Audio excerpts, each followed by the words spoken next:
Yeah, I think we good. I think we good. Yo, what's good, y'all? What's good, y'all? What's good, y'all?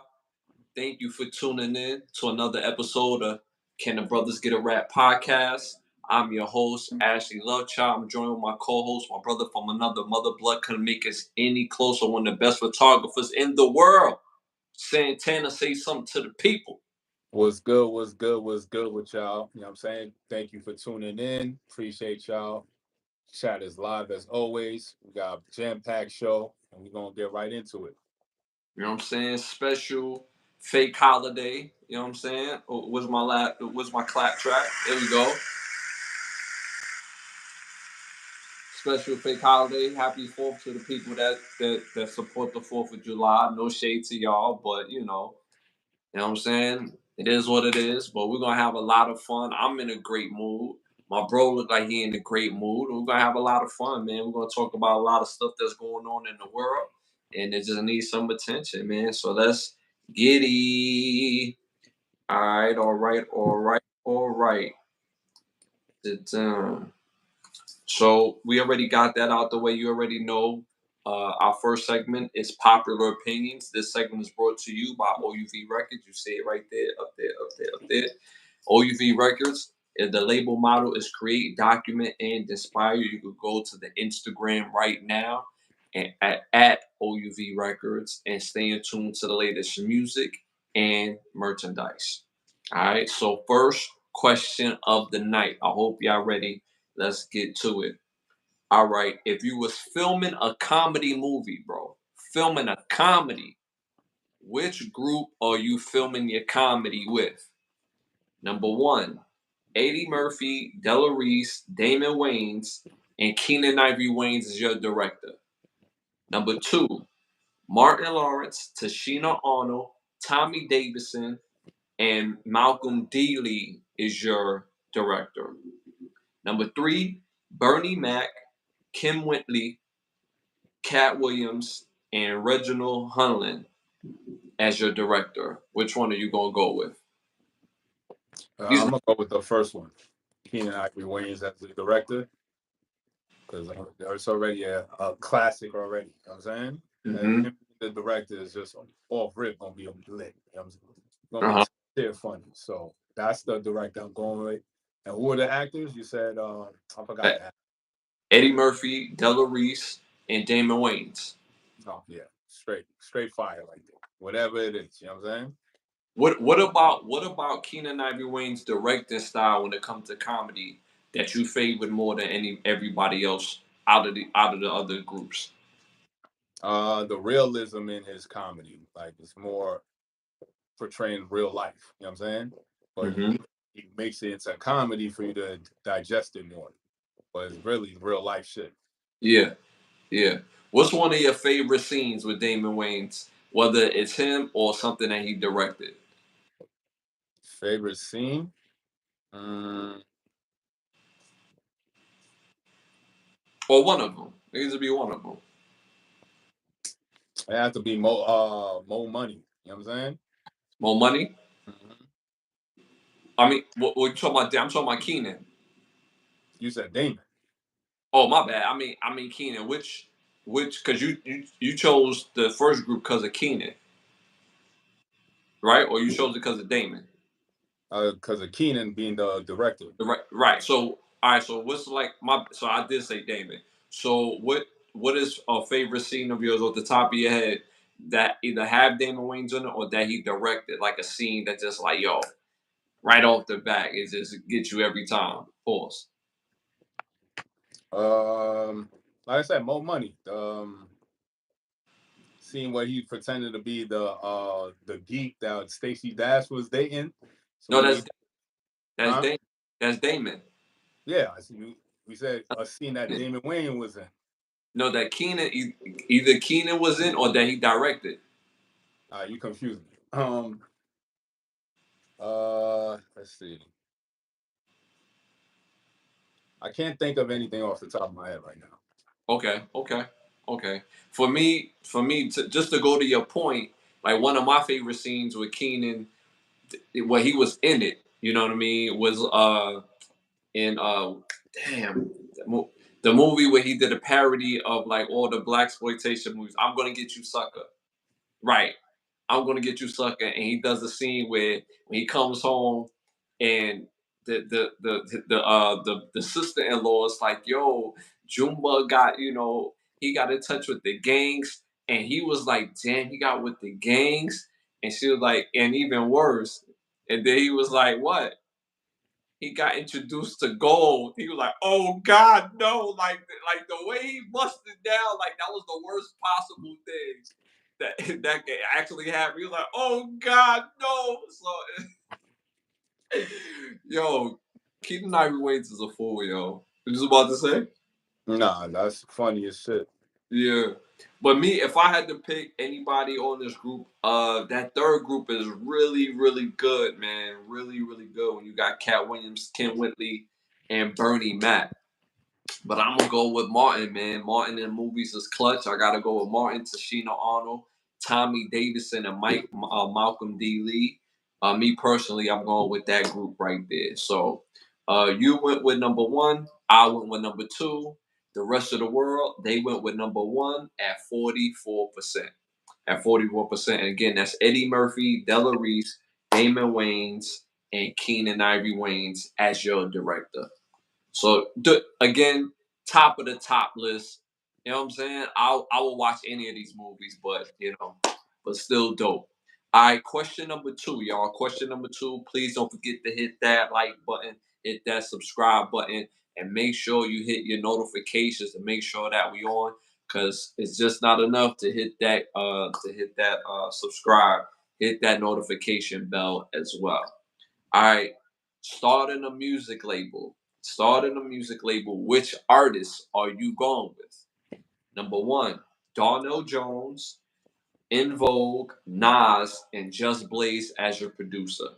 Number two, Case, SWV, Mace, and Trackmasters as your producers. Number three, Avant, Escape, Cameron, and Hitman as your producers. Dang. You said Hitmaker, last one. Hitman, hit the Hitman. Hit. They did all the early Bad Boys from Big, Mace, Total. Uh, they did some of Mary, but Mary wasn't on Bad Boy, but she was connected to Puff. They did a lot of those early hits, Junior Mafia hits, Little Kim hits. Those are the hit makers. What was the first group again? First group, Darnell Jones, In Vogue, Nas, and Just Blaze as your producer. Mm. This is a tough list. This is a tough list.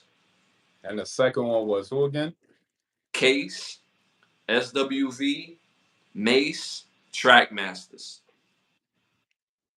I'm gonna have to go with the first one. You go Nas, was it Nas? Just Blaze as a producer. In SW, Vogue oh no, In Vogue, and what was the and Darnell Jones. Darnell Jones? Yeah, that's gonna be my pick for my label. Fire ass producer and Just Blaze. Nas, you know what I'm saying? That's Nas. And Yeah, Vogue is In Vogue, you know what I'm saying? yeah. And what was the last one again? Darnell Jones. And we got Donnell Jones. So Yeah. my pick. Yeah, Darnell Jones is a beast, bro. You know what I'm saying? Pause. This man got crazy, crazy hits. Crazy, crazy hits. But me, I'm gonna switch it up. You know me, I'm a sound guy. I love that sound. I'm gonna go with Track Masters, bro. Track Masters don't miss, kid. Like you got Case, SWV, bro. SWV, and Mason his prime. Prime Mace. Prime Mace used to bang out hits, dog. Hits. So I'm gonna start my label with Case, SWV, and Trackmasters. The rest of the world went with you with number one again with Darnell Jones, In Vogue, Nas, Just Blaze at 33%. It was a real narrow margin on that. real narrow margin on that. So Yeah. yeah, what do you think about that? I mean, it was a tough list, so it wasn't an easy one to choose from it because everybody on there in their own right is top tier. You know what I'm saying? So it was just a Hmm. tough list to choose from. Yeah, yeah, yeah. That's a fact, man. This is the upper echelon cream of the crop list. You know what I'm saying? This is a you can't lose with this list right here. You know what I mean? So, shout out to those dope artists. All right, moving on. Next question: Best NBA shot blocker of all time. S. Best NBA shot blocker all time. Number one, Akeem Olajuwon. Number two, Dikembe Mutombo. Number three, David Robinson. Number four, Kareem Abdul-Jabbar.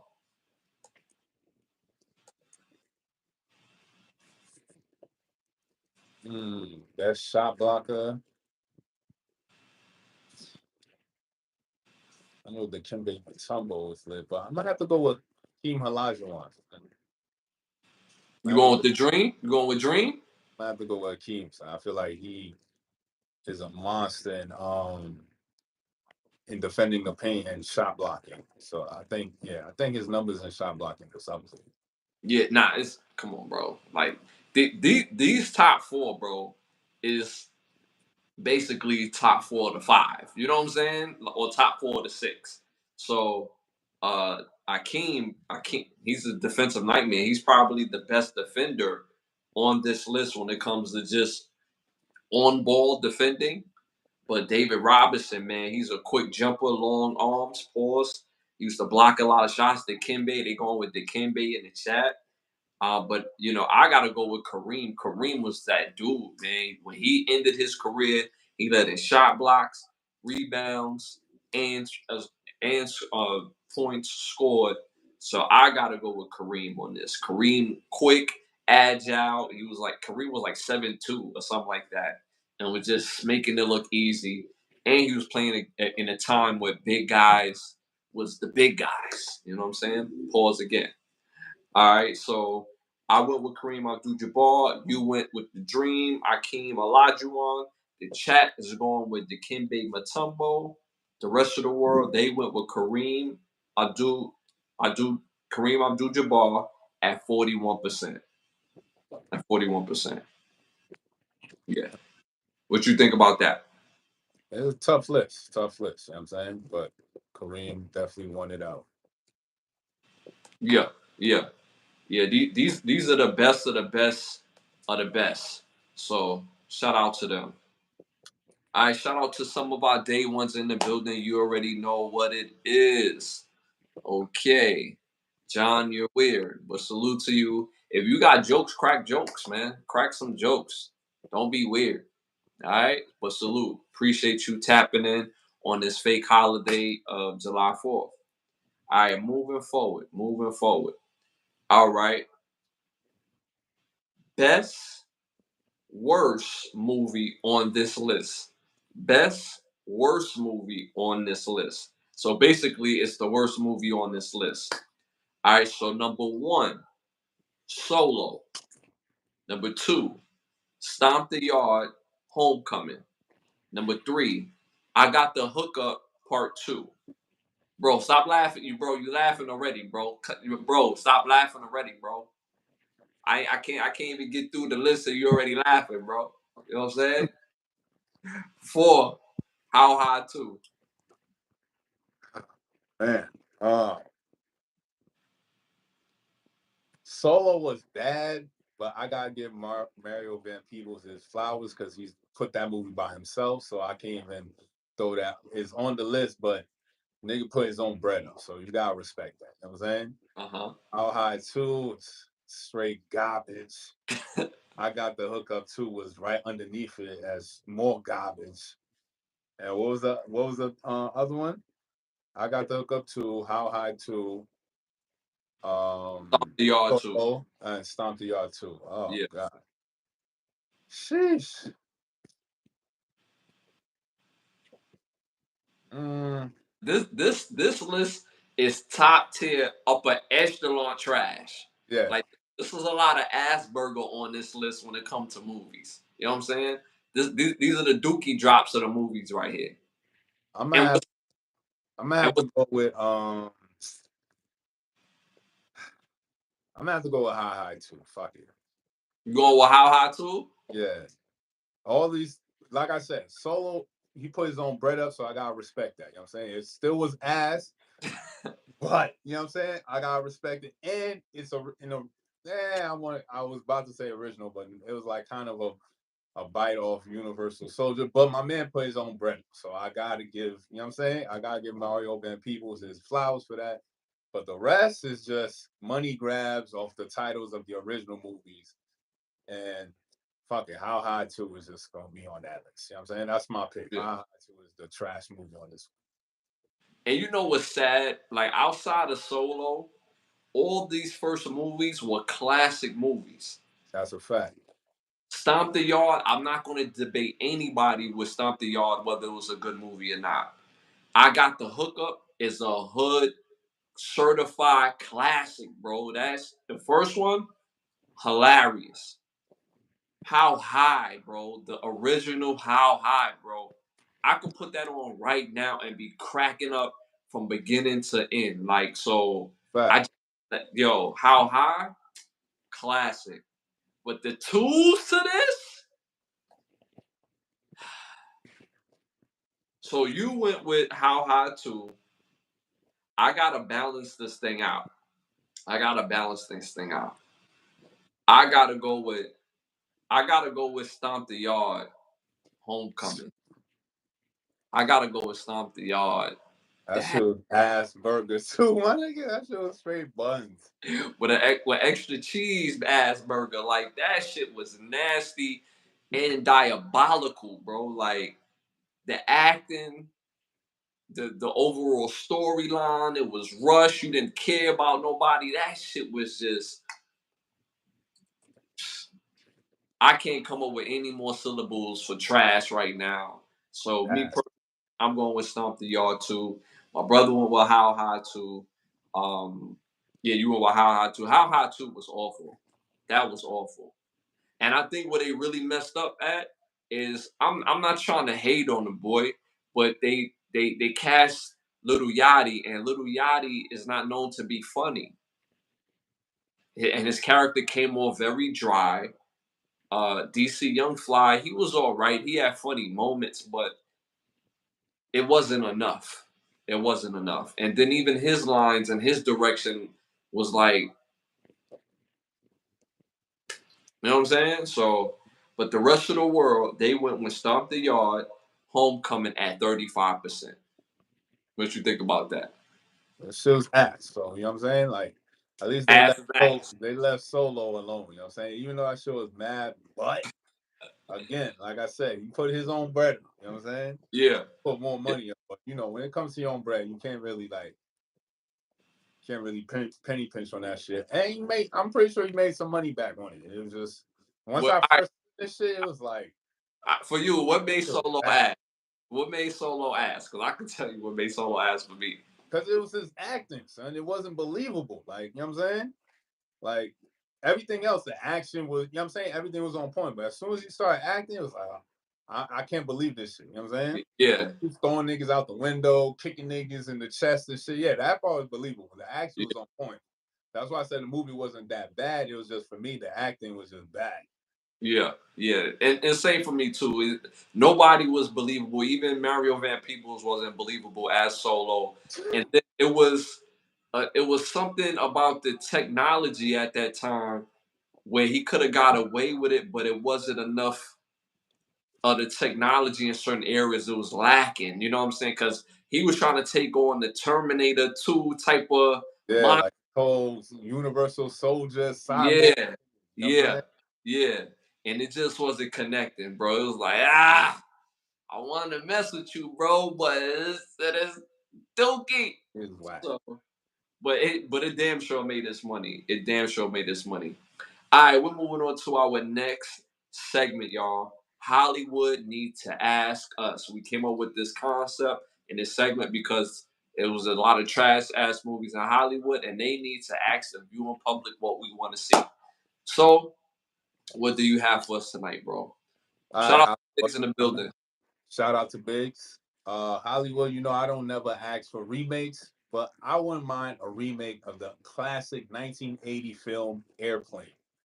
There's so much shit that just happened with airlines and shit like that in the last couple of years with Spirit. I feel we could revamp this movie franchise and bring it back and throw in the new shit that's been going on social media as far as like airlines is concerned and passengers getting kicked off, motherfuckers is fighting on the plane and shit like Yeah, that. So I feel Airplane will be lit in this day and age with all the hoot nanny that got going on, and just bro. Hold on, hold on, bro. just funny shit Bro, going on.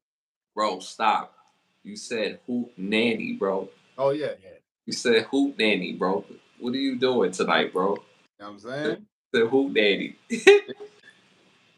All the kerfuffle, you know what I'm saying? You got to come up with new shit for motherfuckers.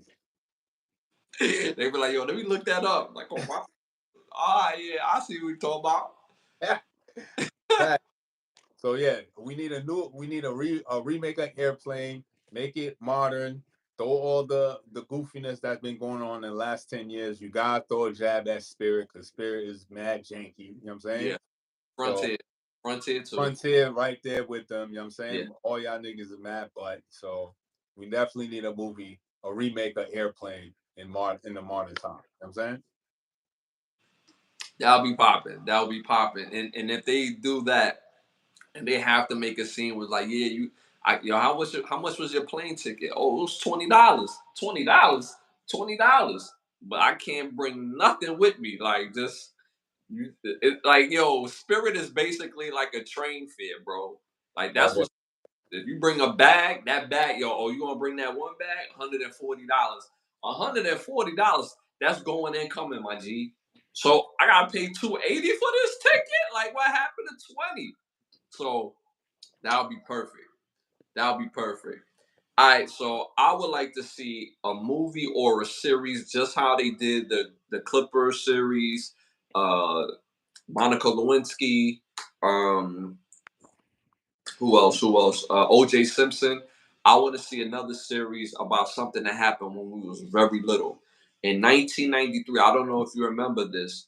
There was a mass shooting on the LIRR by a man named Colin Ferguson.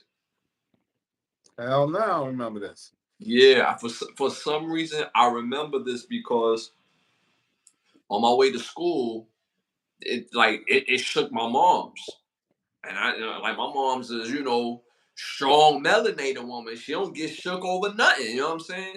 And she was shook. And this dude Colin Ferguson, he had did a mass shooting on the LIRR. Well, we used to take that train going to school. Right there on off of LIRR City or Garden City Park, where he killed 6 people and 19 others were wounded. Damn. Yeah, this is 1993. Finally, he somehow, some way, he got held down by the other passengers. They was able to get him down. I mean, but he still, like you said, killed 6, wounded 19, and just so happened the other passengers were able to get to him and hold him down until the police came. And then he goes on to in his trial to fire all his attorneys and elected to represent himself and Somewhere. got and got severely smoked in the Yeah. courtroom. You know what I'm saying? I mean, look at all the damage that he's done. Uh, he won't be. He has so much time, bro. He has to die at least like 8 times before he ever gets released. Like his actual, they have the nerve to actually write this down. His actual release date, where he's actually able to be reinstated for parole, is August 6th, 2309. Yo, I guess they just got put on the paperwork, you know what I'm saying? To make it real. I don't know what that's all about. Ain't nobody gonna be around that's gonna even remember this shit. You know what I'm saying? Just put Which forever. system? if this system is still around 2309, then damn, y'all niggas done, you know what I'm saying? Put an Right, ill system in place to right, last that long. You know what I'm saying? right. We in 2024. He got convicted in 1993. You got 300 some years left. Like you feel me? Like, yo, he got convicted in 1993. You gave him, when he's able to be available for parole, 2309. You gotta come back, reincarnate 3, 4 times to finish that sentence. Bro, you know what I'm saying? So listen, I would want to see a movie based on that time. I feel like enough time has passed where people have dealt with some of the trauma. I know some of that trauma is forever, but to shit, we got other stuff on TV. We got Jeffrey Dahmer on TV. We got all these other psychopaths and all these other stories where people had to confront these traumas, you know, at a much sooner time than 1993. So I would want to see a movie or a series based on the mass shooting in 1993. Man, I gotta look that up. I don't even remember that. Yeah, yeah. For some reason I just remember that moment, and it was like, wow, okay. So yeah, so I would love to see something like that. All right, moving on, y'all. Make sure y'all hit that Patreon.com. Can a Brothers Get a Rap podcast? Patreon.com. Can a Brothers Get a Rap podcast for exclusive merch. Also, within the clips and in the rewatches, you can hit them clips and get access to our merchandise. So make sure you check it out, tap in. We love, and we appreciate everything that y'all do for us, for real. And we just went over the 7,000 subscribers for this channel. So again, thank y'all for supporting us and continue to support. And again, hit that like, subscribe, and that notification button. All right, moving on to our must see segment. Must see movies, must hear music, must see classic show. You want to start this one off? Yeah. So chat, how I like to do. I always got a theme. So my theme for this week is when technology turns on you. So all these movies are based on tech or programs or something that the main character creates and it backfires on you. So the first movie on this list is a classic. It's called Tron. Came out in 1982. Stars Jeff Bridges, Bruce Broxliner, Cindy Morgan, David Warner, Bernard Hughes, Dan Shar, Peter Jurassic, Tony Stefano, and Michael Dudikoff. About a computer programmer who creates this new program, turns into a game, has a few little kinks, and then you gotta watch the rest of the movie, find out how the tech turns on him. Mm-hmm. All right. Next on this list is another classic, also came out in 1982, called Blade Runner. Stars Harrison Ford, Rutger Hauer, Sean Young, Daryl Hannah, Edward James Olmos, Joanna Cassidy, Brian James, William Sanderson, Joel Turkel, and M. Emmett Walsh. About a dystopian future set in Los Angeles set in Los Angeles in the future, and it's about this faction in the LA police department that's chasing uh, old I'm sorry, old cybernetic beings. So you gotta watch the rest of the movie, find out how that happens. The last on the list is called Looper. Came out in 2012. Stars Joseph Gordon-Levitt, Bruce Willis, Emily Blunt, Piper Barreto, Paul Dano, Noah Segan, Pierce Gogan, Jeff Daniels, Garrett Dillahunt, Frank Brennan, and Andon Bauer. Also a movie about set in the future where the technology is time. They can control time, and you gotta watch the movie on how the technology turns on them. So the movies on my list are Tron, Blade Runner, and Looper. One of my favorite underrated movies is Looper on that list. Looper is so fire. The concept is fire. Y'all go watch that. I talk about Luke, but later. But go watch those movies. Dope movies. My brother always got a theme over there. You know what I'm saying? Me personally, I never have a theme. I always like try to pick movies that y'all see, but y'all don't really watch. So my first up movie, I'm pretty sure people don't going to see it, but it came out just a couple days ago. Axel Foley, Axel Foley, Axel Foley, the new Beverly Hills Cop 4 movie.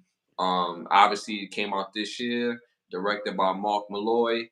Cast, obviously, Eddie Murphy, Judge, Reinhold, John Austin, Taylor Page, Bronson, Pickle, Paul Reeser, Kevin Bacon, Joseph G. Levitt, Louis Guzman, and Avion Crockett.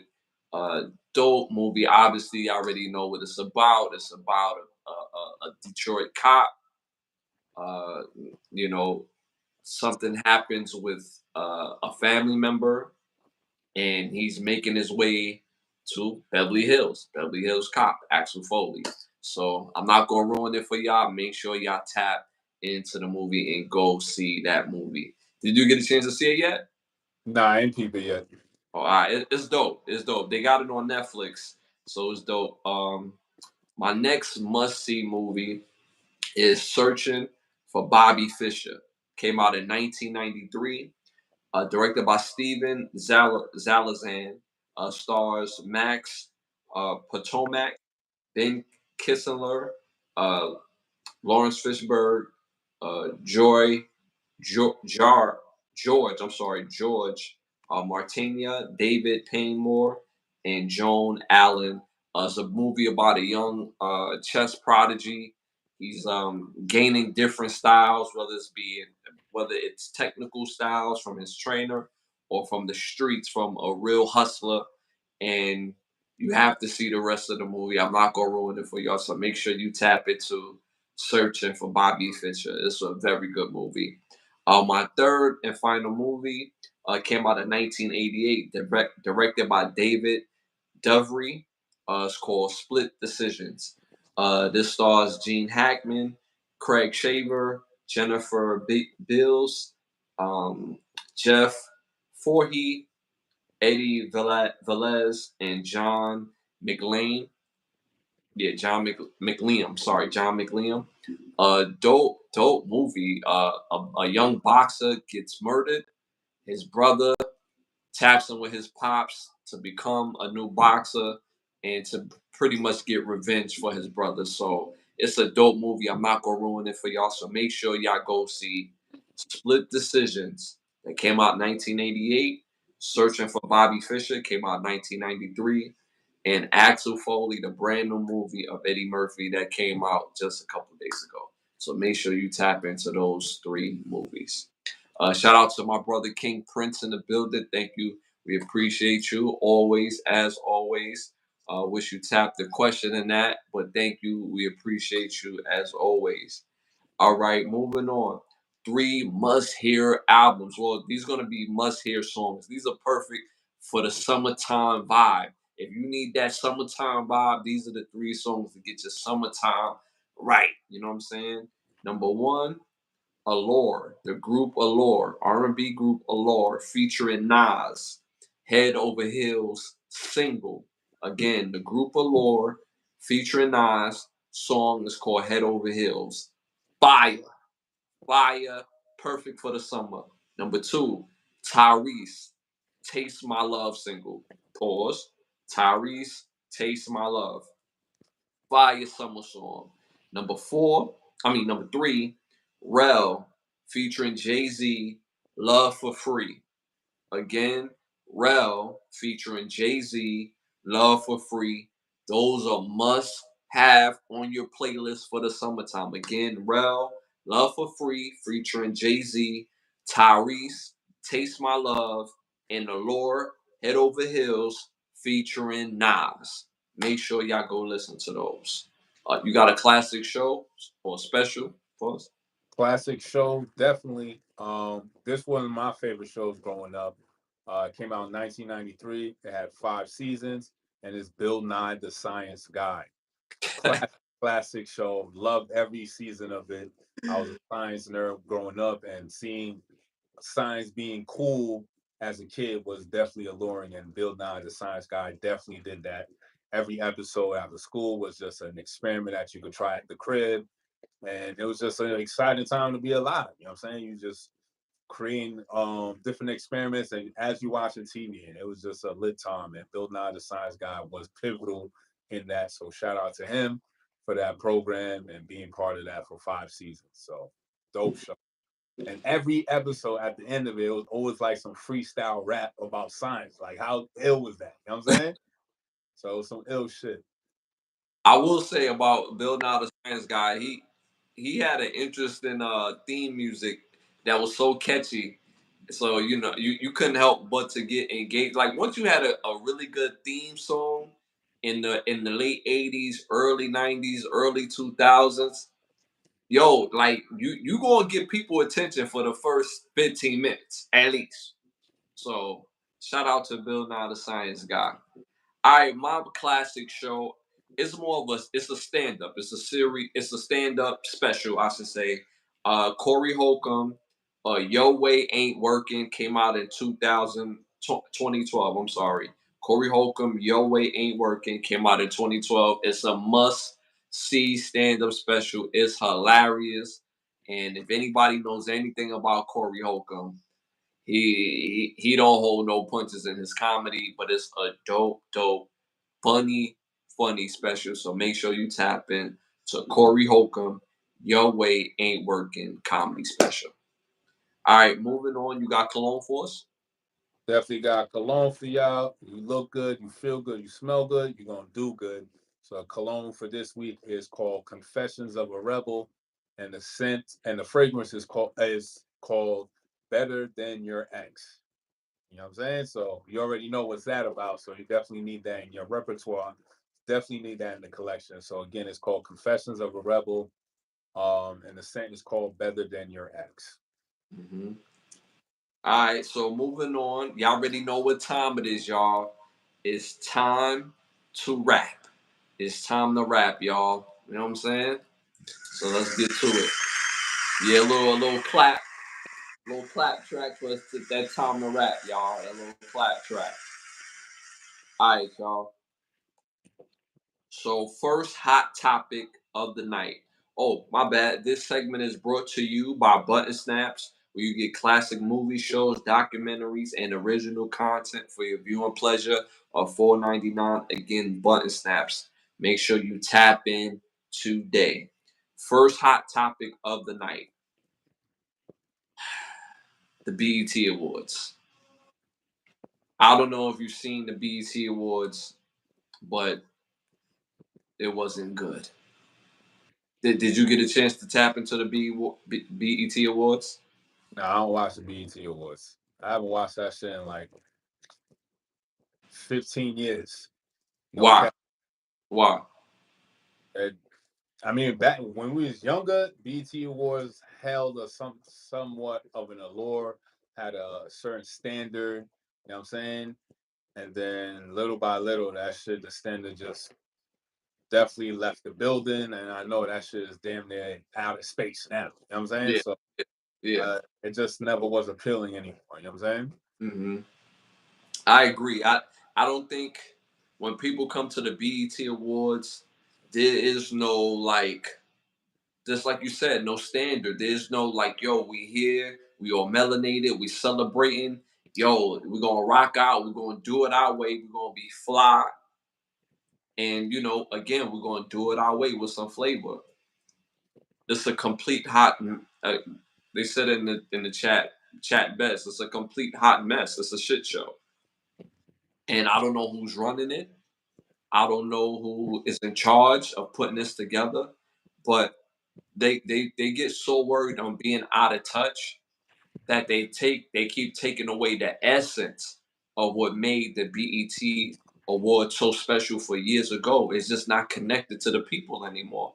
Trying to stay current on certain things, but they doing it too much. Where again, like for example, they did the tribute Usher. there wasn't one male singer that sung his songs. When they do a tribute, you got the R&B dudes come out, sing your song. They had Kiki Palmer, they had Coco Jones, and they had somebody else I can't remember. But these are the people that sing Usher songs. Where's all the R&B dudes that come and sing Usher songs? Where's Mario? Where's Luke Jones? Where's Chris Brown or Marion? Where's the R&B guys that come and perform this legendary artist song? It's a tribute. It's a lifetime achievement award. That shit was ass burger. That shit was ass. Um, so it's very disappointing, and it's nothing to look forward to. Outside of that in itself, obviously the performances wasn't super great either. Um, the fashion was just all over the place. The fashion was just. I wish soon we're gonna have the capability to have pictures up at the same time to show you what we're talking about. But if you look up right now, what the hell? And I don't want to call these people out because I have respect for their music and their craft. But some of these people, they need a wake up call. Hey, if they came out the house like that, I got every right to go in on them. So do it, bro. So you So chose to wear that outfit and you chose to step out. You made a conscious decision on what you was doing and you knew what you was doing. So, you know what I'm saying? If you came out the house looking like a thought, I'm gonna call you a thought because you meticulously put your outfit together. Did you not? Somebody force you to wear the thought outfit? Somebody put a gun to your head, tell you wear less revealing clothes when you come out the side. Have your boobs hanging out. No, like you chose to wear that, so you gonna get cooked. You know what I'm saying? and like I'm gonna have to mention a couple people, but again, this is no hate to y'all. It's just it's time to pack it up. It looks desperate what the hell that some of these people had on. If you look up what Little Mo had on, she looked You could tell it's an agenda because it's like y'all all promoting whole shit, but then when we call y'all for the whole shit, oh, you can't tell me what to do. But it's like, when I see a spade, I'm gonna call a spade. That's right. what it is. If I'm Look. a bum, y'all have no problem calling me a bum. You know what I'm Mm-hmm. saying? And Mm-hmm. then I gotta eat that, right? Cool. So same thing applies here. You feel me? Mm-hmm. Mm-hmm. Yeah, little Mo was looking crazy. Remy Ma, As a whole married woman got her titties out. That's enough said right there. You know what I'm the saying? got thighs, ass, everything out, bro. It seemed like these type of awards they get the same memo because they all had the same thing on, but different variations of it. She had basics. You could see everything. Me as a man, I like seeing it, but in a place in that at that place and time, and it's supposed to be a prestigious award. You know what I'm saying? And you somebody's wife. So, Taraji. I love me some Taraji, bro. But damn, her fit look hella desperate, bro. What? All that jibber jabber you was talking last year about, oh, they not paying us and this, that, and the third, and but you damn sure be when it's time to jump, you jump. Mm-hmm. Saying so I'm tired of the fake outcry and the fake, oh, Hollywood this and Hollywood that. All that shit is fake. Cause when it comes time to do real shit, y'all come out. What happened to wearing classy outfits? What happened to being you could be sexy in a classy outfit? What happened to the red carpet being an affair of seeing your favorite artist or you know what I'm saying, actress wearing a top tier gown? Like, oh my Yeah, god, yeah, elegant in this outfit. You know what yeah, I'm saying? And then yeah, sometimes it'll be the thought shit. You know what I'm saying? yeah. But Rich when kid. all y'all on it, it's like, whoa, this is just and then BT promoting this shit, like, you know what I'm saying? Where's the outcry with the feminist movement? This is what y'all want? It's Mm-hmm. not a good look for y'all. You know what I'm saying? It's just all the way bad. And then these corporations see that y'all all paid all for pay to play. Mm-hmm. They all see that. So they just gonna go to you, give you a bag, and disrespect you because all you worth is a couple of dollars. You know what I'm saying? Mm-hmm. And then again, they must have all got the same memo. Coco Jones, she looked. It looked good on her, but everything see through, panties, drawers. Again, I like seeing it, but this is not the place for it. She Oh, had I gotta cook Angela Simmons with her goofy ass with that whatever the fuck purse gun shit. What the fuck was that? it was wrong place for that. Wrong place for that. Wrong place for that. It's like, yo, they have no problem selling us out, but then they want us to fake care about them when they going through issues. Like, nah, you can't have it both ways. You know what I'm saying? Mm-hmm. If you for this bullshit, then just be for that bullshit. But don't be mad when it comes back and bites you in the ass, because that's what you chose. And even her fit, it didn't highlight her body. You know what I'm saying? I had to list some of these people. Young Miami just looked like, yo, when you see me whip your shit out. Pause. That's the vibe I get when I see her. And she's not a bad looking chick, but her vibe is just so whorish. Like, and I can't believe like that will be her in real life. You know what I'm saying? Like that is just crazy to me. So she was looking out of pocket. I love me some Spice, the artist, the reggae artist Spice. I love her music, love her energy, love her vibe. Cheeks all over the place, just buns, the breastises. You can see it all. You know what I'm saying? And Like it's the crazy thing is old hoes, young hoes, it don't matter. Spice in her 40s.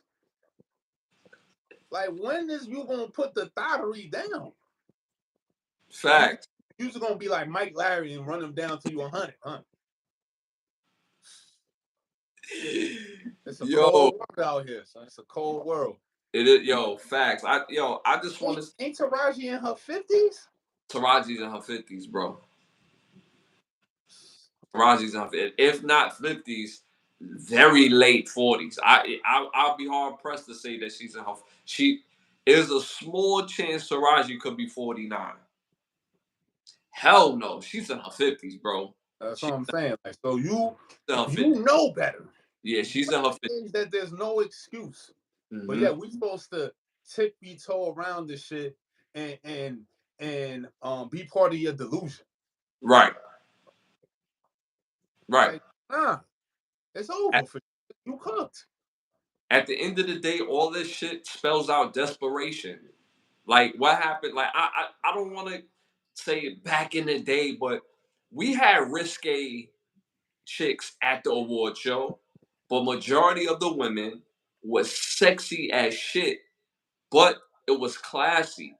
Halle Berry used to always be sexy, but it was classy. She had the little back out, show her little shoulders, but it was no see through nothing.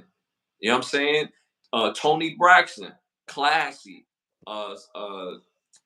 Damn, Sally Richardson, classy. All these chicks was sexy as hell, but classy. Tyra Banks used to be boom boom pat, like you know what I'm saying?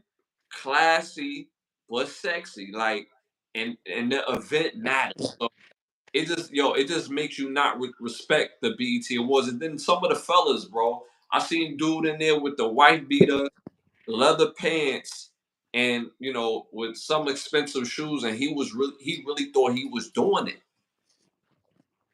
I'm like, yo, that's not fashion, yo. Wearing expensive shit, y'all, Yeah. doesn't make it fashion, yo. It just makes it hood trash. That's all it does. Because that same expensive fit, the people who if they don't make that shit, people with bread, they don't even buy that shit. They don't even buy that shit. And if and when they do,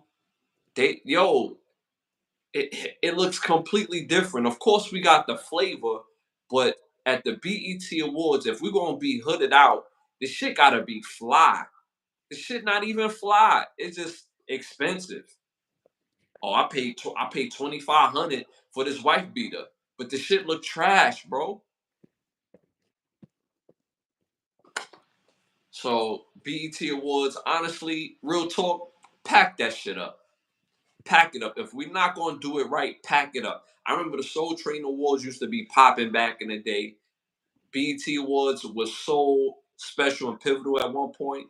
This shit is ass. Pack it up, yo. If we're not gonna do something right, don't do it at all. All right, moving on to our next hot topic. Social media has been going in that Bill Belichick, former uh, Pittsburgh, former New England Patriots head coach, has a 24-year-old girlfriend. What do you think about that? She's an adult, right? She's an adult. So what are we talking about? She's old enough to make home decisions, correct? Mm-hmm. All right then. So is she being forced under her will? Is she being held in chains like they said R. Kelly did? Yo, I almost spit my water out. Chill, bro. I'm just saying, like, niggas making big news about an adult talking to another adult. What are we talking about here? Mm-hmm. It just goes to show you that men, get on your bag, my nigga, because you got until your 80s. Bill Belichick, what, in his late 60s, early 70s? You got until your 80s, blood. You know what I'm saying? Yeah. So you could get in your bag. If you're not in your bag in your 20s, my nigga, but you focus and you got a goal in mind, keep grinding. Because it's only gonna be up from here. You know what I'm saying? The whole world is gonna be your oyster. Yeah, her mom is gonna be after you. You got the daughter, the auntie. You know what I'm saying? You about to be cool. Bill Uh-huh. Belichick is cooling right now. You know what I'm saying? Shit, What grandma you might saying? be grandma might be after up too. Like, Nah, yo, he don't want grandma. He don't want yeah, grandma. he don't want grandma, but that won't stop grandma from Oh yeah, stopping nah, and stop her, dropping but he's still biscuits. gonna hit her with that linebacker blitz. You know what I'm saying? Yeah. Get off me. Get out of here. You know what I'm saying? Grandma's still gonna bring him some biscuits from scratch. You know what I'm saying? Like you said, bro. I mean, these are adults. These are adults, man. Like at the end of the day, I say this shit all the time. Men, we get better with time, and we got all the time in the world. If we get our paper right, take care of yourself, take care of your household. Yo, you're gonna have access to all types of women, all types of. They ain't going nowhere, bro. Ain't going nowhere. So get your paper, get your hustle on, and design the life that you want, yo. Gotta salute that man. It don't even matter if she's not cute and she's not ugly, but the fact that she's young, you know what I'm saying? That's all that really matters for old Bill. You know what I'm saying? Mm-hmm. You can still pull him. You know what I'm saying? Old Bill Belichick still got that playbook. You know what I'm saying? And old ball coach, pause. You know what I'm saying? Holding it Gonna down. get right.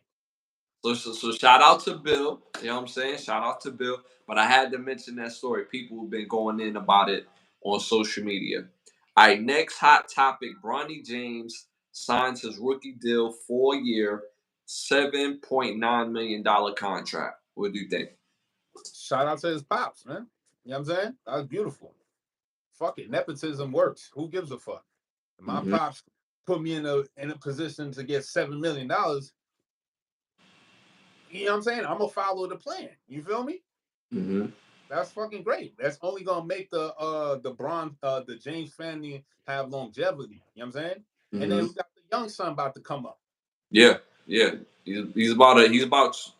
I think Bryce is probably a junior in high school right now. Yeah, got 2 more years. So do that the 1 year in college, then boom, bam, he in the league. And then you got two sons in the league bringing in millions after his father done racked in billions from a game of playing ball, Mm-hmm. putting a basketball in a hoop, secured him and his family.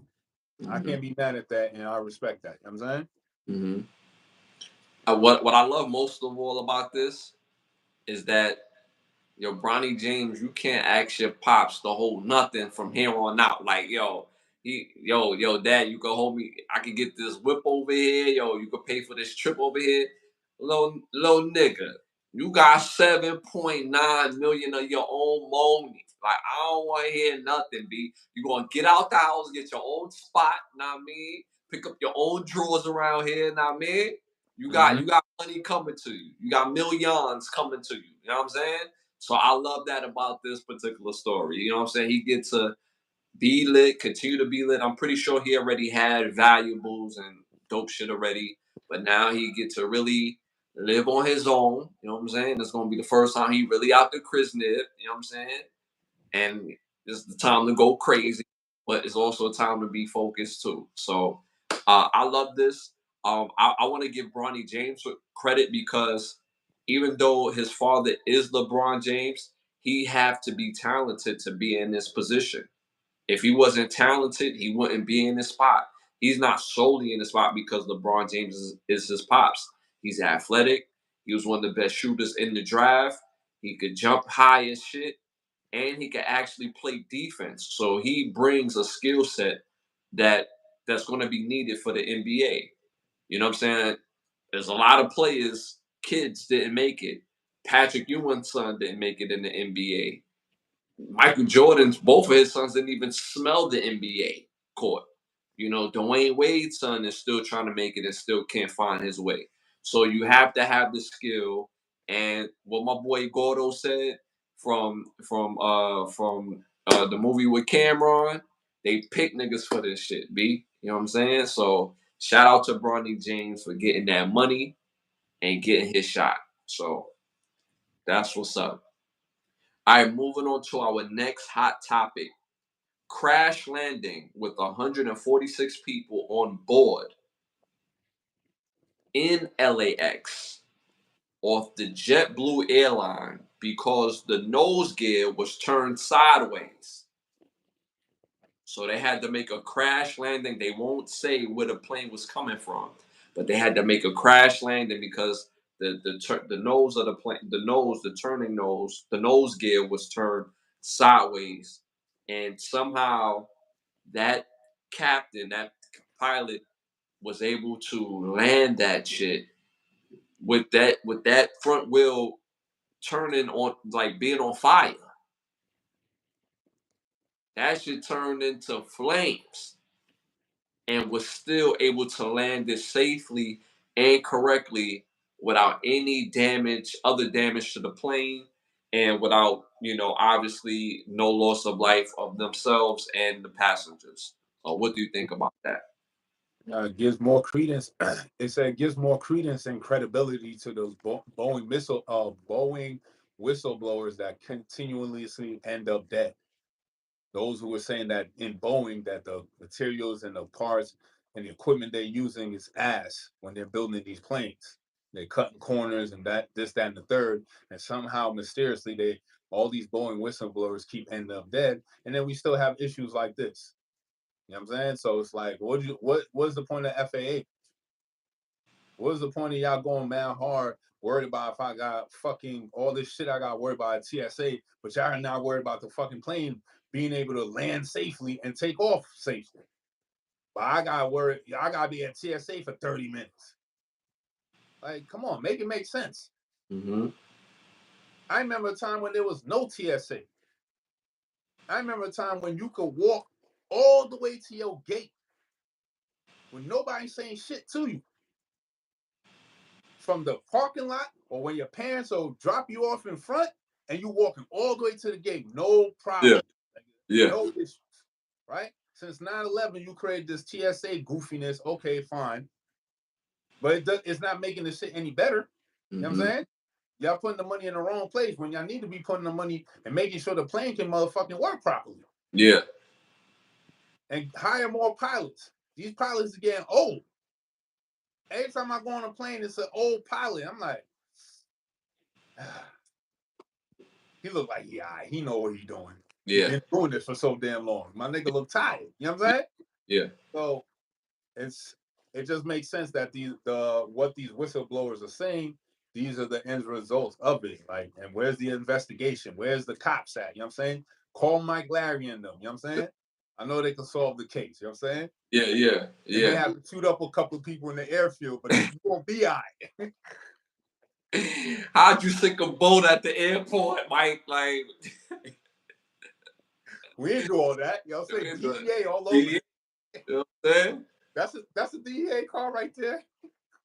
Somebody shot you in the ass. That's how I was shooting. But that I who? was doing a lot of shooting, but you know what I'm saying? Somebody shot you in the ass. Pause. Yo, but you know what people don't realize? Though, like airlines, they go through an extensive process when they land and before they take off on checking the plane, like thoroughly. They check every part, every every morsel, everything with the plane. So to see that happen, they're probably going to say it was a mechanical error opposed to somebody not checking it properly, Mm-hmm. because there's several people that check planes when they land and before they take off, and there's and in this particular order as well too. So with that being said, you have a combination of that. um Another thing you had said, some of these pilots are getting old, but due to that pilot's experience is basically the reason why that thing landed the way that it did. But the shortage of pilots is because there's no thing nowhere, or no places nowhere where you could, like, hey, don't you want to be a pilot? Come do the training. Like, we got little league football, we got little league basketball all over the place, we got little league this, little league that. There's no more rites of passage programs. There's no more young little pilots programs. There's no more high school programs that dedicate just to pilots. I remember there's a school in New York City that was called Aviator. That's a high school where you could go and learn the fundamentals of piloting and flying. So there's no more of that. A lot of the guys who go to the army and go to the Air Force Academy, when they leave, they go do other stuff. They don't even get into pilot. They don't even go into working for other airlines or anything like that. So where's the incentive? Where's the programs to have the new class of pilots? See what I'm saying? But they so worried about having a draft and having this draft to build up the army bases. Okay, well, like you said, we gotta fly these. We gotta fly there. We got all these fighters, but nobody to fly the plane. So that's also a thing in itself as well too. So I find that very interesting all in itself. But I'm glad to hear that nobody died, nobody was injured. But there should be, in that particular instance, an extensive investigation, and heads will roll. Somebody head will roll for that. Nobody's walking away unscathed. So I will say that. All right, moving on to our next hot topic. Florida minimum wage is getting out of hand, right? So they raised it last year to $12 an hour. They're saying, in order for a person that makes minimum wage, they will have to work 98 hours a week to be able to afford a home. So if they work 98 hours a week, or for $12 an hour, that's 1176 a week. Ain't no jobs got 9 hours for you. Huh? I said, ain't no jobs got 98 hours for you. You know what I'm saying? Right. And then even if they give you a higher wage, here's the kerfuffle. They don't got 40 hours for you. So Right. yeah, you could get, on paper you're getting a higher pay, but in reality you getting the same amount of money because now you got less hours. But look at that math though. Let's say a company had 98 hours for you. At $12 an hour, you're basically killing yourself to make a little bit over $1,000 a week. Because in a month time, we're talking about 4704. For the whole year, after working 98 hours a week for the year at $12 an hour, you will only make $56,000, 448,000. The housing market goes, that shows you that it's just all made up shit. You know what I'm saying? None of this shit is real. We just waiting for this shit to to to to cave in on itself, because it's gonna have to eventually. Because ain't no way in hell you're gonna constantly keep raising rent and expect people to pay $4,000 a month. Like, come on. Ain't that many jobs out there that can cover and pay somebody substantially where they could turn around and pay rent 4,000 a month and be comfortable. No, it's not happening. You know what I'm saying? Eventually the shit's gonna pop. And it's gonna have to, you know what I'm saying? Because that don't even make no sense. Like, you to do 98 hours a week and in a month time, that's a lot of hours. So you only walk away with $4,700. That's That's not even what's it called? That's not even a healthy way to even work. You know what I'm saying? right. That's wicked. That's So damn near almost damn near 12 hours per day. Ain't no way. that's wicked. That's wicked. And then so now they're gonna bump the minimum wage to $13, I believe, in sometime in September or October, if I'm not mistaken. But even the 13, so instead of working 98 hours, oh word, I could work 96. All right, cool. And realistically, how many jobs have 96 hours a week for you? None. It's only what, 24 hours in a day, so that makes it what, 160 hours in the week. And half of that you're gonna be at work. You need to sleep. You need to eat. You need to take a shit. You need to shower. How you gonna get fresh? How you gonna get fresh? You gonna be at work all day. How you gonna get fresh? Make that make sense. So, like you said, at some point, like, you know what? I don't wanna leave it up to common sense, because what we're saying is common sense. What we're saying is common sense. At some point, you would think it's going to pop. It has to pop. The bubble has to pop. It has to crash. It crashed before. It has to crash again at some point. But this is the way that America keeps the have and the have-nots even further apart.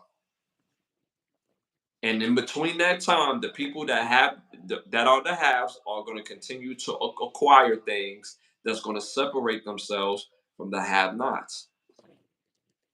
That's all this really is. So this is pretty much disgusting. And the craziest thing, Florida don't have the lowest minimum wage in all 50 states. But Florida in itself, that's how many hours that you have to work to maintain a household. So that's never going to happen. That's And then never going to happen. another thing here, there's no unions. Um, it's a work to hire type of state, I believe, meaning that they could fire you for no apparent reason. You know what I'm saying? Any type of job. So it's like there's no real cushion here for like any type of I don't want to say low wage worker, but anybody that's working 12-hour, I mean $12 an hour jobs. There's like really no cushion. At least in New York, we have unions. You know what I'm saying? You just can't fire niggas just like that. You got, you know what I'm saying? You gotta go through the union shit. But in Florida, it don't matter. So even with them trying to raise the minimum wage, it's still loopholes because Florida is real a wacky state because they got mad loopholes where it's like, yeah, if we gonna round on paper, you're gonna get quote unquote 15. But then now they're gonna hit you with like, all right, we got reduced hours. You're not gonna get enough hours like that. They're gonna still have you on paper as full time, but you're getting reduced hours. So it's like they still winning it at the end of the day. And then now you're trying to kill yourself with less hours. You're trying to make rent, and you can't make it. Hmm. Hmm. I mean, that's pitiful, and like, again, how do we continue to build a system where people can't afford to pay their rent, they can't pay their car note, can't pay their car insurance, they could barely buy groceries, can't pay the electric bill or the energy bill, like you can't get blood from a turnip. Like, at the end of the day, how long are we going to continue to have the same system that continues for people to basically to work just to be poor? How can we build that way? This system is completely making people depend upon public assistance, completely dependent upon when somebody wants to get their further education, where they have to get faster, they have to get this, they have to get that to go further into debt. Don't get a credit card. Oh yeah, you could get you a credit card, get you $500. You get you a $500. That's not no money for no credit card. $500? That ain't no money. What is That's $500 paying from month to month? That can't pay the barely could get groceries month to month because you gotta pay this shit back. You know what I'm saying? right. So again, this system this system been kicking ass for decades, but now people really see the throes of it because just the other day when I went to the grocery store, I bought 3 items, came out to $24.99 or for 3 items. I'm like, yo, what did I buy? Like, I just bought some damn this and that, and that's $25. So at some point, man, this has to change. This has to change. All right, moving on to our next hot topic. They're coming out with a male birth control option soon to arrive. That's a hormonal gel. It's basically a type of synthetic hormone called progestin that's already used in is used in the vaginal ring contraceptive. It keeps men from producing sperm without affecting sex drive and causing side effects. What do you think about that? Fuck no. Fuck out of here. Nah. That's a hell to the no. Like, nah, the birth control pills that they use on women make them wacky. So what makes you think that the birth quote unquote birth control pill for men is gonna be any better? This the same organization that still can't cure AIDS and HIV, but they're gonna create a pill for males. Like, fuck out of here. Nah. Mm-hmm. We make we have 20 million, we make 20 million sperm a day. How you gonna control that? Mm-hmm. Only way is by destroying all the sperm to make the man fertile. So you don't reproduce. So now it's gonna be a population control. Yeah. You know what I'm saying? Because they tried doing it with Planned Parenthood, and as much as they tried with a bunch of Planned Parenthoods in the hood, they done got women to kill millions of babies, but Yeah. we still here. You know what I'm saying? Yeah. So now they upping it. Now they like, all right, we're gonna go after the men. But you ain't gonna make me take that shit. How you gonna make me do it? Yeah. It's not for us to they not forcing us. They saying that's an option for Any right male in his right mind ain't buying none of that. You know what I'm saying? You know what I'm saying? So it's like you putting the money in the research to create this shit for what? Mhm. You know what I'm saying?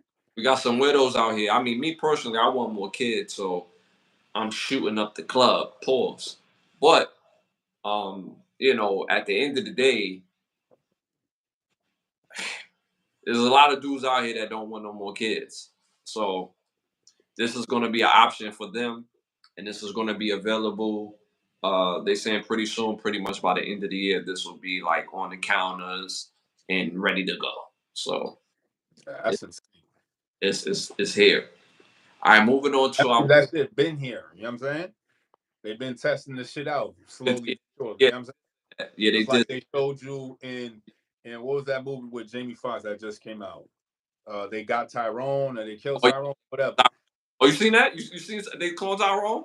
Yeah. So Uh, in the movie, they show you that they put in the chicken sandwich. yeah, So what would be the difference if take away chicken sandwich? What if they put in your clothing? They put in underwear. They put certain type of plastics. You know what I'm saying? In your clothes that make you sterile. you They've hear been Joe. doing this shit. You hear Joe. You know what I'm saying? Hmm. So it is what it is. Yeah. A shout out to the Filipinos. We got somebody in from the Filipinos. Shout out to Frederick. Shout out, man. Appreciate you. American white guy. Appreciate you, man. Tapping in, sharing some wisdom in the chat. We love it. We love it. All right, moving on to our next hot topic. Free agency in the NBA has kicked off, and some of these teams are affected in the good and in the bad way. So, Jason Tatum re-signed with the Celtics, as we knew he would, but he got a hellified contract, 5 years, $314 million. Dang, what you think about that? I mean, they gotta find a way to distract motherfuckers from knowing that they gonna have to work 98 hours for 12 hours an hour. And you got niggas that just put a basket in the hoop and they getting $300 million. This is America. You know what I'm saying? This is America, you heard? So Five you years. gotta have the gladiatorial games to distract niggas from the pitiful lives that we live in, and the constant stealing away of our rights and humanities. But you know, we got games and shit, so it is what it is. And the funny part is, they will make it seem like it's Jason Tatum's fault for being in position, right? And not taking accountability that Jason Tatum doesn't run the government. Like, we don't have to have homelessness. We don't have to have people that are poor and disenfranchised. We don't have to have that. The cost for things don't have to be as high that it is. There's no metric on why it's that expensive. Y'all just like, yo, this is what we're gonna make it. That's all it is. This is what we're gonna make it. Even going back to rent. Rent is something that's completely made up. Completely made up. Obviously, when you put the care and the love into a home, you're gonna want the value for said home, but you fraction that off if you're paying rent. So that's how that is supposed to be divvied up, but it's not divvied like that. They could come to you tomorrow and say, "Yo, your lease, we're gonna raise your lease to $3,800," and you like $3,800, but I've been paying 25. It's gonna be 38. I don't know what to tell you. All right, cool. The next year, hey, these people over here, instead of 38, they're gonna charge me 18 for the same spot, same amount of bedrooms, same bathroom, brand new space, and it's in a nice neighborhood for 18. Can you match it? 18? Yeah. All right, we'll match it. I thought y'all was trying to get 38 though. What happened to the 38 y'all was trying to get? So again, they make this shit up. There is no true metric to this shit. So, but again, Jason Tatum makes 5 years, $314 million. Also, he's expecting new child on the way with the R&B singer Ella May. That's what's up. That's what's up. All right, so Jason Tatum stays with the Celtics. Paul George makes his way to the 76ers for a year, 4 years, $212 million contract. What do you think of the new move to Paul George on the 76ers? Do you think they got a shot at the title? I mean, I guess I don't know. More distraction for me. Like, you know what I'm saying? That's really what it is. Like, it's just to get people distracted. And Paul George going here, this guy going there. You know what I'm saying? The football about to start, so you know that's a huge, huge distraction. We're only a month away from that, so it's just more distraction. Every year is the same. It's the same cycle. Mm-hmm. But do you think they could compete with your Knicks? I mean, possibly. We'll see. Okay, okay. Clay Thompson is he leaves Golden State. Now he's on the Mavericks, on the Dallas Mavericks. The Knicks, y'all lose Isaiah Hartenstein to the Oklahoma Thunder. He goes there with Alex Caruso from the Bulls. What do you think about that? Dope trades. That's what's up. Mhm. So this is going to be a good season. I'm looking forward to seeing the NBA. The NBA got to find new ways to be interesting, and trades is a part of the NBA to make it interesting. Shout out to Rowan Jack in the building, man. Shout out to my boy Rowan Jack. Here is some free market love. You guys enrich my life, so I'm going to put money on it. Happy Independence Day. Wow. Wow. Rowan, we appreciate you. Thank you. Thank you for those words. That mean a lot to both me and my brother. I feel like he would say that as well too, and very genuine about that. So thank you again. We appreciate you, man. We appreciate you having you as one of our day ones, man. You've been funny, you've been interactive, you've been completely dope, man. We appreciate you.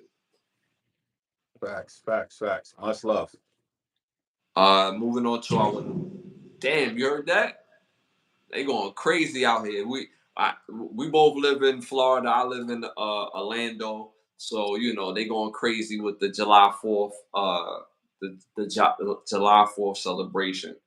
Um, Next hot topic: the Supreme Court has ruled that people without homes can be arrested and fined for sleeping in public spaces or using survival items like blankets and pillows in public spaces when no alternative shelter is available.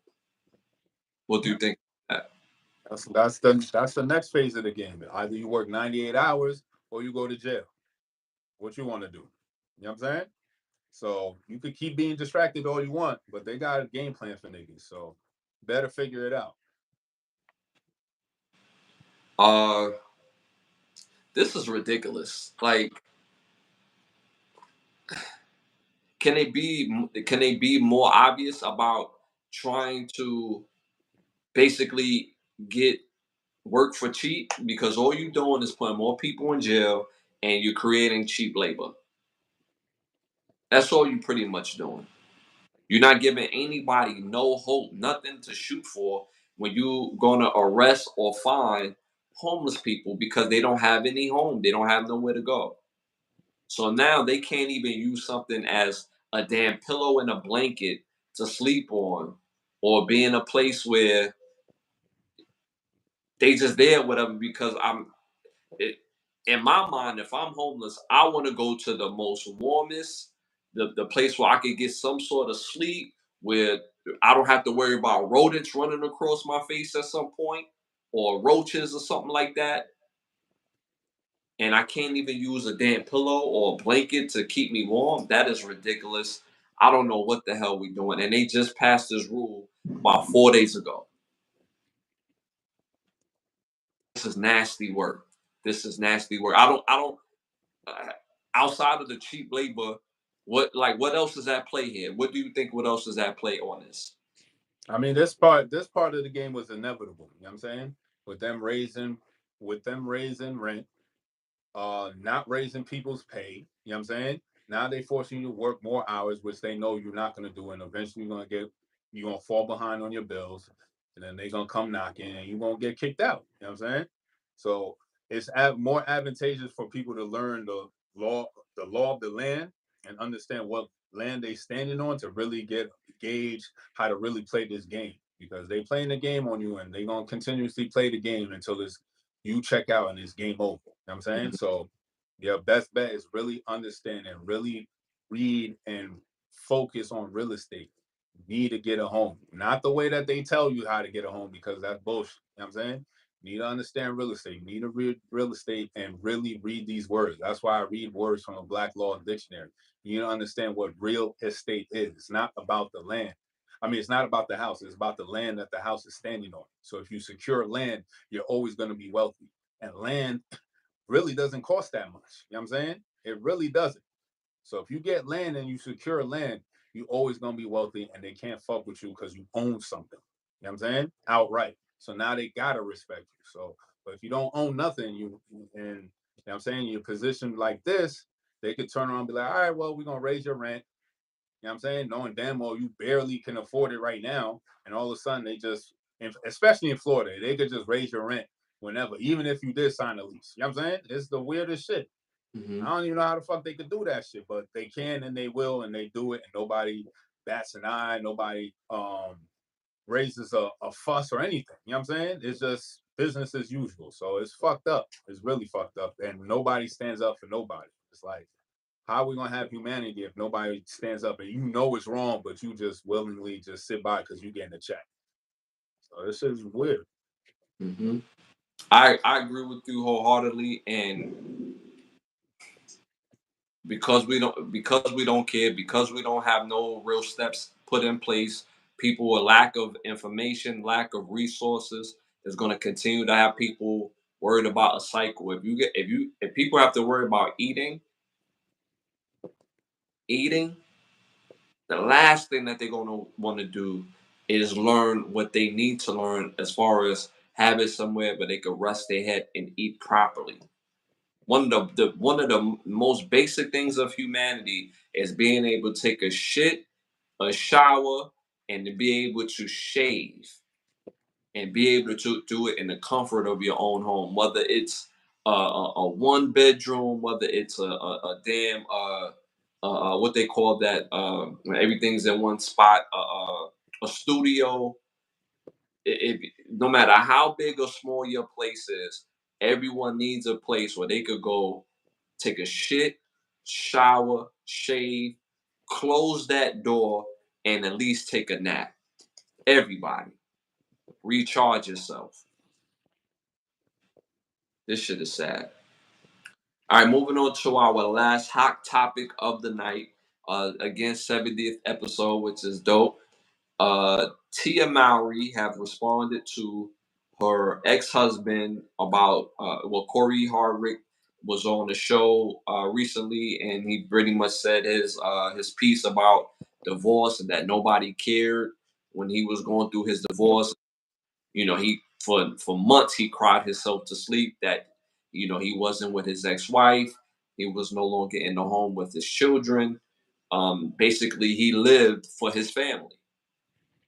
Her response was a TikTok video, and this is what was said in the TikTok video as she pulls up and puts shades on her face.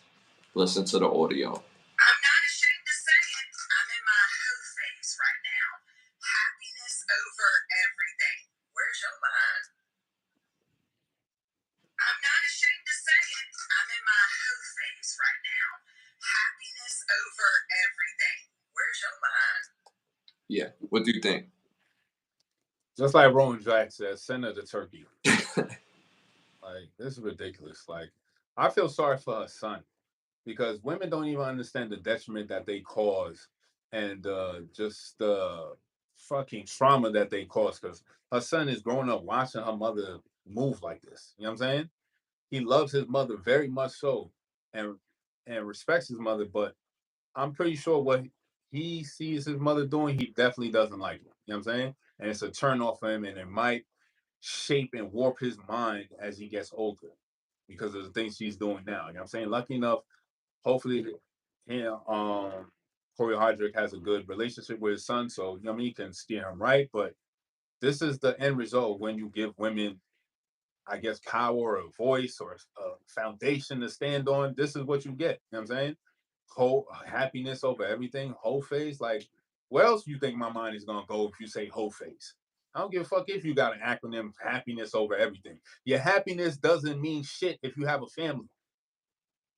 You put your happiness to the side and sacrifice for your family. That's the whole point. You know what I'm saying?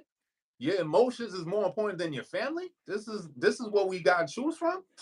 Yo, Corey, I hope you find you a young biddy that's on your program. You know what I'm saying? Because if Bill Belichick can get him a young joint, Corey, I know you won't get you a young joint. You know what I'm saying? A nice young piece. You know what I mean? All with his program, all down for whatever he got going on. From beginning to end, not the ones that down for the program for a good 4, 5, 10 years, and then they switch up. Nah. We need real women that's really down, that's really for it. But you know what I'm Not, saying? All right.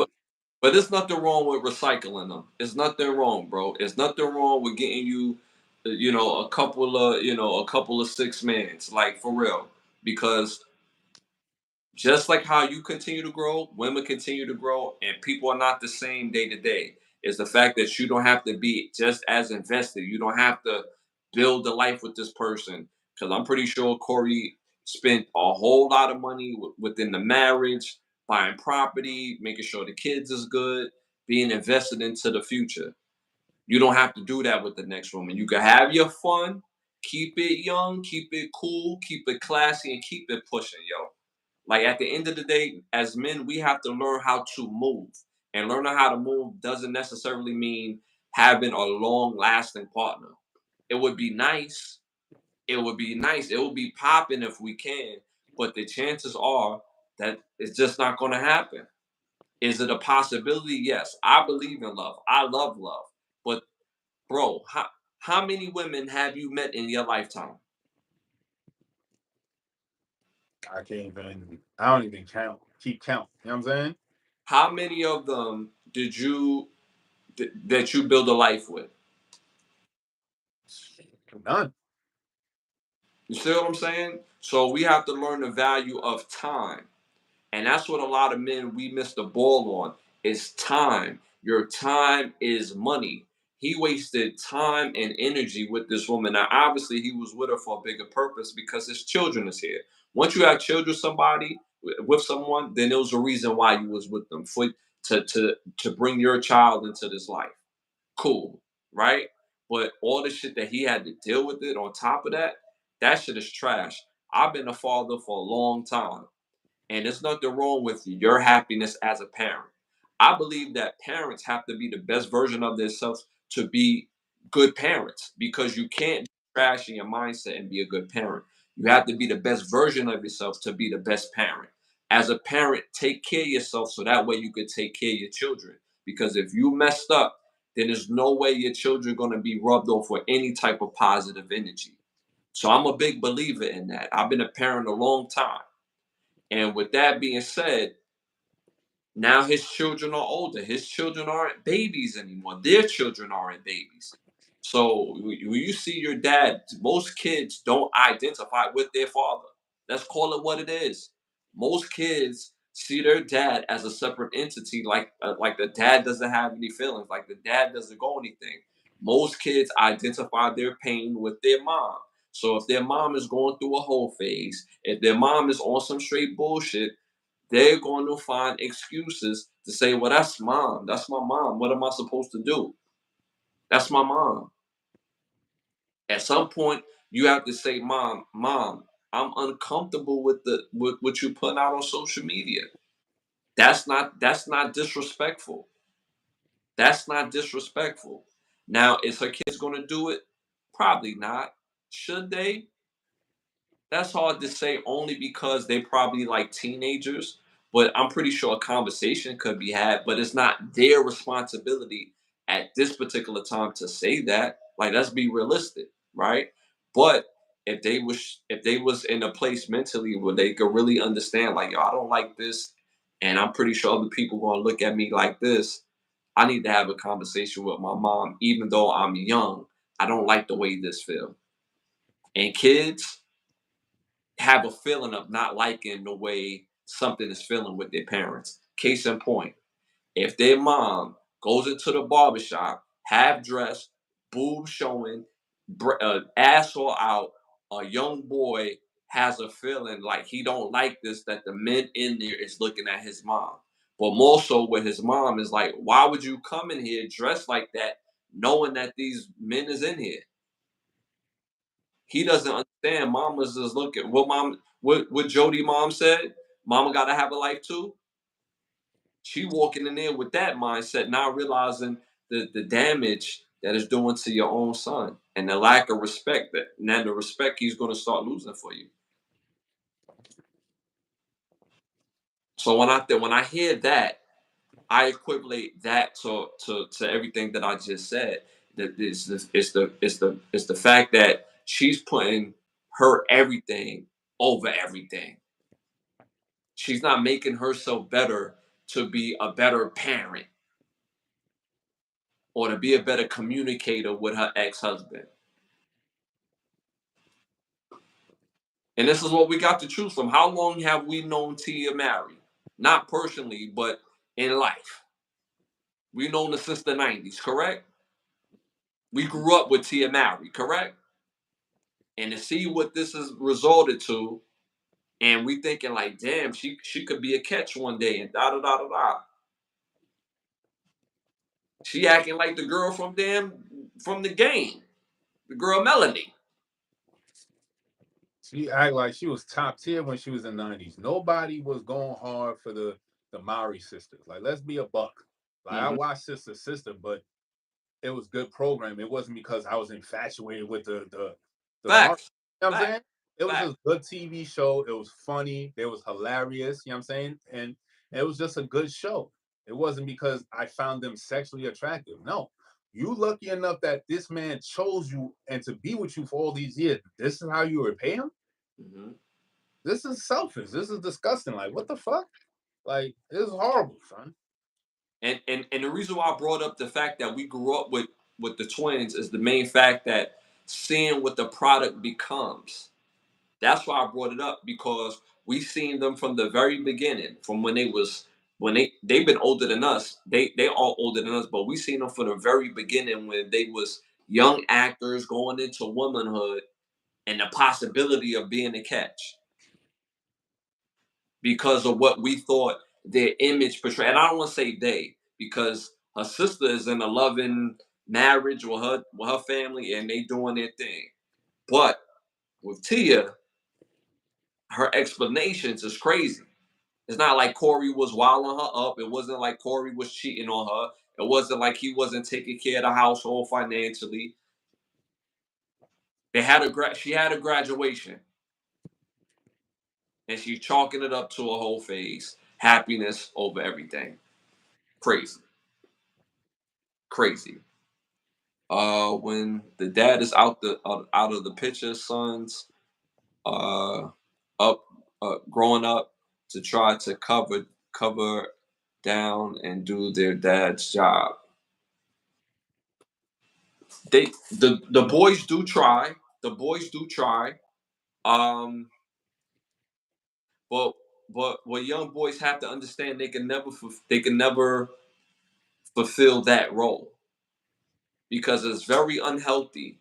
It's very unhealthy when a mother puts her son in a role where he is her son. He's always going to be her son, but now he becomes her man. Not somebody that she has sex with, but somebody that's a confidant, somebody that's a provider, somebody that takes care of her, when that's supposed to be his father. That's a very scary place for a young boy to have to play both roles. Most athletes, the first thing when they do when they score a touchdown, I want to dedicate this to my mama.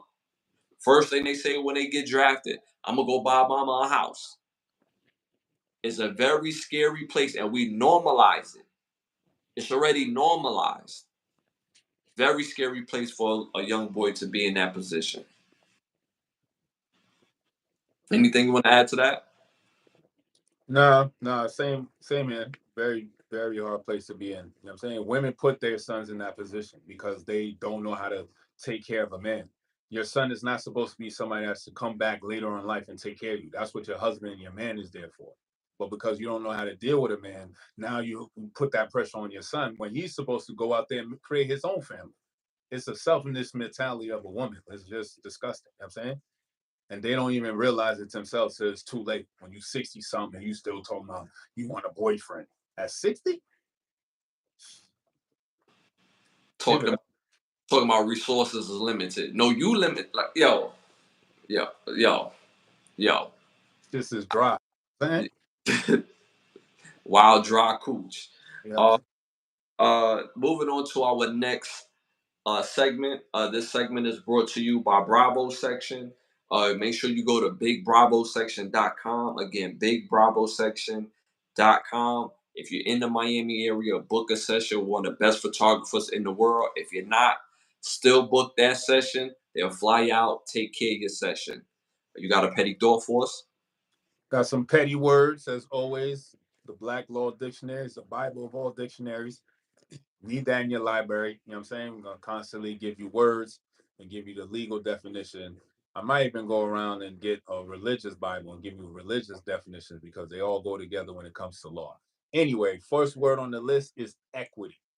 Justice administered according to fairness as concentrated with the strictly formulated rules of common law. It is based upon a system of rules and principles which originated in England as an alternative to the harsh rules of common law and which were based on what was fair in a particular situation. One sought relief under the system in courts of equity rather in courts of law. Equity. This is the reason why we're not getting no love. You keep going to courts of law, and these courts are not made for you. They're administrative courts. You need to go to courts of equity, where real estate and real property and assets is being administered and being divvied up in the courtroom. Again, we still going to the wrong courts. We think we going to the right courts because we hired a lawyer. That nigga works for the court. You think he gonna put you on? Nah, Mm-hmm. he wants your bread and then he gonna finesse you. You know what I'm saying? So you need to read these words. You need to understand the lingo, and you need to understand legalese. It's not that hard when you know how to read. You know what I'm saying? Next word, contempt. A willful disregard or disobedience of public authority. Next word, contempt of court, and any act which is calculated to embarrass, hinder, or obstruct court in administration of justice, or which is calculated to lessen its authority or its dignity, committed by a person who does any act in a willful conservation of its authority or dignity, or tending to impede or dissuade the administration of justice, or by one who, being under the court's authority as a party to a proceeding therein. Meaning that if you go against the court, you're gonna get slimed. You know what I'm saying? So especially somebody who has a bar exam, has passed the bar, has a license to practice law. Contempt of court is one of the worst things you could do because it's basically like snitching. You know what I'm saying? Because you going against what the procedure of court is. And then you doing it in public, which is mixed company, because the public is the niggas we need to finesse. So if Mm-hmm. you put them on, now we gotta hold you in contempt of court, and that's when the judge could show a lawyer, a prosecutor in jail, up to 30 days. You know what I'm saying?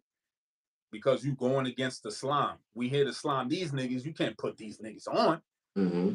That's going against the slime. So now you going against the slime. I gotta hold you in contempt of court. It sounds like it's some shit, but it's basically because you snitching out here and you put niggas on when you're not supposed to put niggas on. You know what I'm saying? So words of the day is equity, contempt, and contempt of court. So if you got any words you want me to look up and find the legal definitions of these words, you can put it in the chat. And I got you guys. You already know for next episode. That's lit. Make sure y'all type in y'all words. So make sure y'all type in those words so he can look it up on the Black's Law Dictionary. All right, moving on to our next segment, Keep the Lie Live segment. Keep the lie alive. The Lie Live. So my Keep the Lie Live segment portion of this show is something that I learned at 18 years old. Um, at 18 years old, I went through, I would say more so 19. So at 19 years old, I went through quite a few court cases. I had some legal issues when I was younger, and one of the first things that I learned that stayed with me for life. There's a difference between the truth and what you can prove. When I met with my lawyer, um, and we going over my case, and she's telling me what the state got against me and this, that, and the third. And I'm like, well, that's not true. Like none of this stuff is accurate. None of the things that they're saying obviously is to my character. All this stuff is made up. This is not right. And she's like, I get that, but we have to prove this. And at that age, it just didn't sit with me. Like, why do I have to prove like the what the truth is? You know, so in that particular situation, I was on so many charges that I had to take, well, I chose to take a plea deal. My mom pleaded with me, take the deal, because if they get you on one of these, you're gonna go away. So I said to myself, I'm about to plead to something that I didn't even do, wasn't even in the vicinity. This was all word of mouth. And I have to plead to something just so I get into lesser trouble in hopes that I don't get into more trouble. Because now when you take a plea, and now what they say is like, all right, you take a plea and this will happen, but if you get into more trouble, we're gonna bring these charges back up and we're gonna combine this on here. So to have that in front of me at a very young age was so scary to have to make that decision for my life. So learning that the truth and what you can prove is two different things was something that stuck with me for life. That's a life lesson I learned still, I hold still to this day. Still to this day. I learned that lesson 20 years ago. 20 years ago. I thought about this shit today. This was right before I came to Morrisville. Right before I met you, bro. 20 years ago, I learned this message. This. 20 years ago, I was 19 years old. 20 years ago, I know y'all probably looking at me, be like, I probably look a little younger, but 20 years ago, I was 19 years old, and I learned this lesson that stuck with me for life.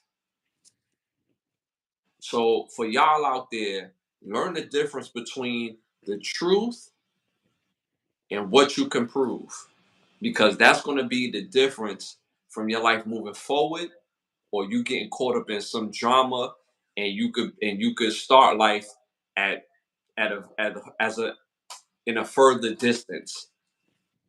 So learn the difference between truth and what you can prove. And that's my keep the lie alive today. Anything you want to add to that? Nah, that was well said, my G. Appreciate that. Appreciate that. Make sure again y'all continue to put the Black's Law, or look for the put in those words for the Black's Law Dictionary. But yes.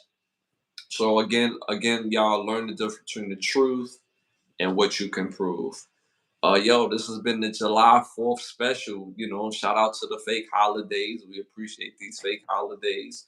Well, more so, we appreciate the fact that we could come on here, chop it up with y'all, and get that love, and give y'all love, give y'all information, and y'all give us information. We appreciate y'all. Make sure y'all tune in every Sunday, every Thursday at 10:30 with us. Can the Brothers Get a Rap? Again, every Sunday, every Thursday at 10:30 p.m. We appreciate y'all. Make sure y'all tap into our rewatches. We got over 120 videos up, y'all. 120 clips. So make sure y'all go tap into those clips. And we also have product line within those clips as well. Also, you can tap into the community page, participate in the popular opinions as well too. I want to shout out some of our sponsors for the show: Bravo Section, Button Snaps, OUV Records. If you're interested in becoming one of the sponsors of the show, tap into me on Instagram at Ashley Lovechild, or you can tap into my brother on his Instagram at Bravo section _ So if you're interested in becoming one of the sponsors of the show, tap in to my brother or myself.